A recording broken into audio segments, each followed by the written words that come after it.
Hi! எல்லாருக்கும் வணக்கம். நம்ம நேச்சுரலா பிரெக்னன்சி ட்ரை பண்ணுறோம், இல்ல ஃபாலிகுலர் ஸ்டடி பண்ணியிருக்கோம், இல்லன்னா ஐயுஐ பண்ணியிருக்கோம் அப்டின்னா, நம்மளோட ஓவுலேஷனுக்கு அப்புறம் இருக்க அந்த 2 வீக்ஸ் அதான் நெக்ஸ்ட் பீரியட் ஆறதுக்கு முன்னாடி இருக்கிற அந்த 2 வீக்ஸ் டைமில் நமக்கு பிரெக்னன்சி கன்ஃபார்ம் ஆகுமா? பிரெக்னன்ட் ஆயிருப்போமா? அதுக்கு என்னென்ன சிம்டம்ஸ் இருக்கும்?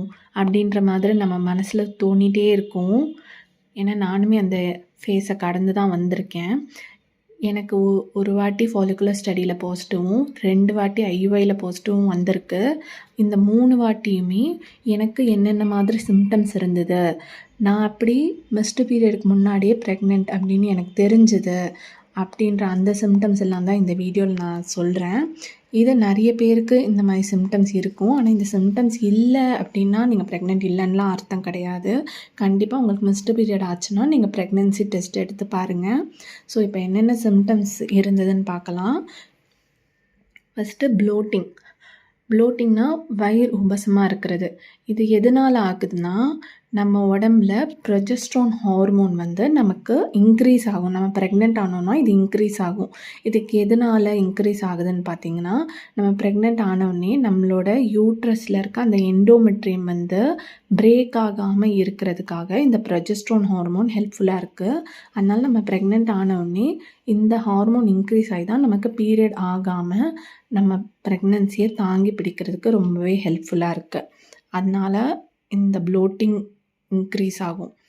அடுத்து பார்த்திங்கன்னா இம்ப்ளான்டேஷன் ப்ளீடிங்.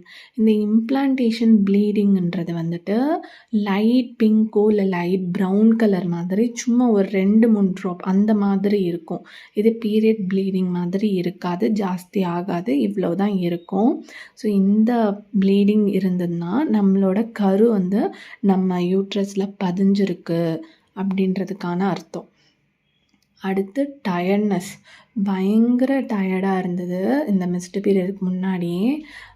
அது ஏன்னா நம்ம ஹார்மோன்ஸ் எல்லாம் மாறுது, நம்ம உடம்பு ஒரு குழந்தைய வளர்க்குறதுக்கு தேவையான எல்லாமே ரெடி பண்ணுறதால பயங்கர டயர்ட் ஆகுது. அடுத்து மயக்கம் வர்ற மாதிரி இருக்கும். சிலருக்கு இந்த டயர்ட்னஸ் அதே மாதிரி மயக்கம் வர்ற மாதிரியும் சேர்ந்து இருக்கும்.